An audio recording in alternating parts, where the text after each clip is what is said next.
afternoon, and thank you for joining us on Across the Fence. I'm Jolie Whitney. Here on Across the Fence, we are big fans of learning by doing, and today we've got a great way to do just that, make a friend. In partnership between the University of Vermont Center on Aging and the UVM Faculty Teaching Service Learning course about aging, undergraduates are paired up with older Vermonters, and we think that's a grand idea that helps younger people better understand the aging process and challenging stereotypes about aging. That result is the Grand Friends program. Joining me to talk about this program are a couple of grand friends, Rick Castillo and Molly Jo Crumpkin. Molly Jo is a senior at UVM in the Department of Human Development, and Rick is from Jericho, and he's a retired housing advocate. So thank you both for joining me today. Thanks. Appreciate being here. Thank you. And Rick, we'll start with you. How did you get involved with this program? Well, I retired as a housing advocate in 2018, and didn't really like retirement much, and I came back to work a few different times, different projects. And in 2020, when the pandemic started, I was working in a project that came to a halt, and I was immediately isolated. Although I have a community in Jericho, and we belong to a nice community. So I saw an ad on the Front Porch Forum about a similar program from the Center of Aging called Aging is Very Personal. And it was calling for volunteers. Previously, that program had taken nursing students to visit nursing homes and create friendships in nursing homes, but that came to an end in the pandemic. Well, of course, I volunteered immediately because to me it was a lifeline to my isolation. And then shortly after I volunteered for that program, I was contacted by the Grand Friends program and immediately volunteered for that. Absolutely. And how about for yourself? I'm in a seminar course right now. It just ended on the psychology of aging, and as a part of our semester, we were working with the Grand Friends program and in order to create a life review synthesis, and so that's how I got introduced. Sure. And how do you guys usually meet? Is it over Zoom or is it in person? We meet in a coffee shop and just chat, talk. Yeah.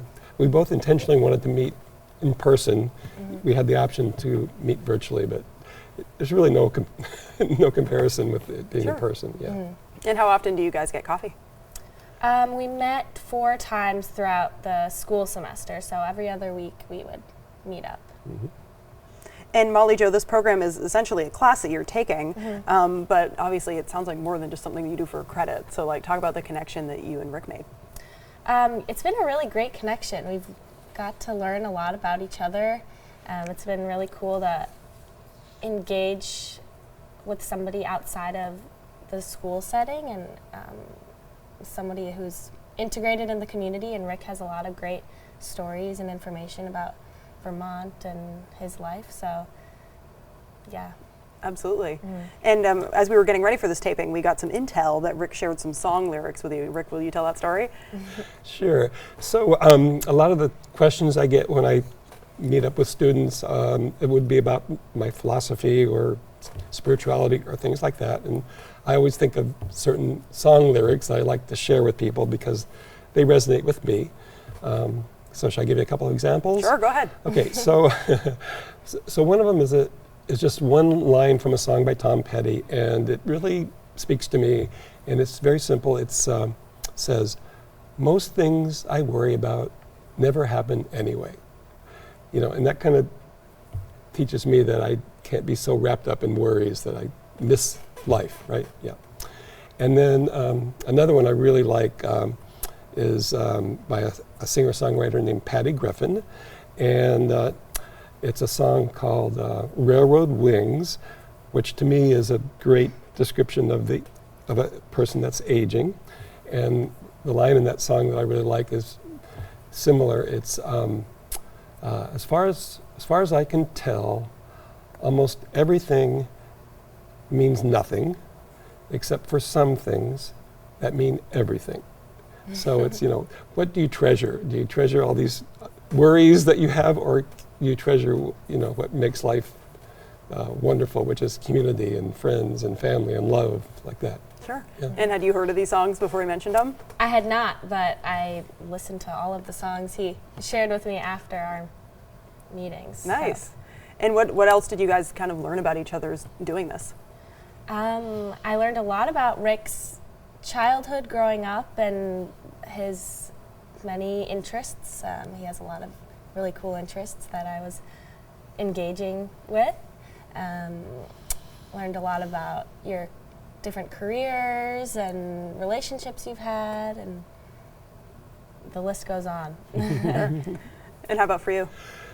Well, I think when we first communicated via email, before we ever met, we were going to be scheduling our first meeting, and in that email exchange, I learned that Molly, one of the reasons we were going to meet at a certain time was she was in this a foot race in New Hampshire. It was a relay. So they ran the whole length of New Hampshire, I believe. Wow. For it was a nonprofit. It was a fundraiser.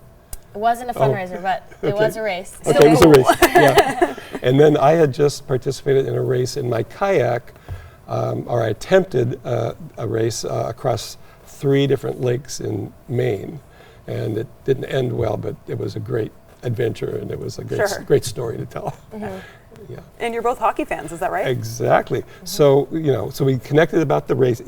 When Molly Jo says, "Great, we'll talk about our races when we meet," and then I found out that she plays hockey, and I'm going, "Wow, that's great." I didn't know anything about hockey growing up in California, but my 3 sons ended up playing hockey because we lived in New Hampshire, and that was a big deal. Yeah, we bonded over some shared interests, which was very cool. Yeah. And how has your dynamic been different from maybe hanging out with one of your friends or hanging out with one of yours? Go ahead. Yeah, I think we just have, Rick has a lot more experience with life than I do, so I could learn a lot from him. We had a more structured time together, I think, but it was the paths that we went off on and the discussions we ended up having were a lot, I think, deeper than, it was a quick relationship. I think we progressed very fast just due to the nature of our meeting. Yeah. Sure. And for me, it's just such an opportunity to be able to spend quality time with a young person, especially one like Molly Jo. And how else would I ever be able to have a relationship like this where I could speak to a younger person for extended conversations without this program? And then the thing that really amazes me is that we talk about stuff that matters, that we both jointly care about. That's really great. Yeah. And this program is kind of framed through the lens of aging. Is that something that you guys talk about a lot, or is that just kind of involved in the conversation whether or not it's explicitly stated? Yeah, we talked about aging quite a bit. My class was focused on aging, so we talked about Rick's experience with aging, and he's in it right now, so he had a lot to say, which was really good information to have. Yeah. Absolutely. And Molly Jo, what do your peers think of kind of having a relationship with somebody who's a little bit older, just a little? Well, in my class, everybody had a grand friend, but my friends outside of class are all very interested, and they think it's really cool. It's funny to bump into people at the coffee shop when I'm with Rick, because it's not a common, you don't typically see friends from different generations, so I think people are confused at first, but... Sure. And Rick, what do your friends think? So I talk to my friends a lot about the program, and actually I belong to a very small fellowship. It's a Unitarian Universalist fellowship, and so when I started talking about the program, we started getting some ideas about how we can have a service around this idea of grand friends, and we're going to do that. We're going to do that in January. And have you encouraged some of your friends to sign up for it themselves? I have, and I do have a friend that has been involved in one of these programs a lot too, so we compare notes about it. Nice. And obviously you kind of mentioned having multi-generational friendships isn't super common, but it sounds like you guys have managed to bridge the gap really well. Was that challenging, or was there anything that really stood out from that? I don't think it was challenging. I think we were both very open to the relationship and getting to know each other, so it made it really easy, and I mean, we'd never met, so there was so much to talk about. Sure. Yeah. You know, I always go into these things thinking that, you know, when I came of age, the generation gap was the big deal because, you know, we were kind of rebelling against the authority and so forth, and so we created this generation gap. So I always kind of think it's there. But, you know, meeting with Molly Jo, I'm always surprised that the students are as interested in my life as I am in theirs. So I just don't feel that generation gap at all when I am involved in this program. Sure. Yeah. And Molly, obviously this is for a class. I mean, you've had a genuine relationship, but what has it taught you as well about aging?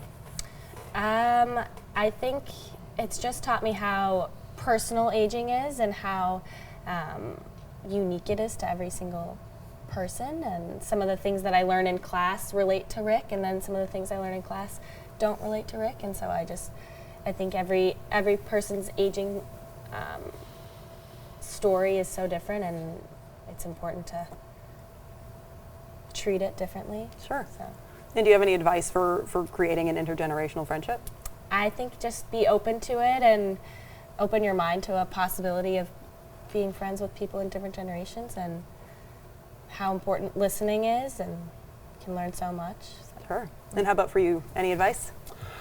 Well, I like to get into the subject of stereotypes with the students I get involved with, and I'll just give you a couple of examples of stereotypes that, you know, aren't too serious. But so there's stereotypes about maybe older people have trouble adapting to new technology, and you know, I think that could be true. But of course, we didn't grow up with technology, so the people that are thinking that we don't adapt well to technology, maybe they grew up with technology. Mm-hmm. So there's some good discussions around that kind of stereotype. Yeah, I'm sorry, we're actually out of time. I'm sorry to cut you off, but no thank worries. you both so much for joining us today. You're very Thank welcome. you. And that takes care of our program for today. My thanks to our friends behind the scenes here who always make me look good. I'm Jolie Whitney. This is Across the Fence. Have a good one.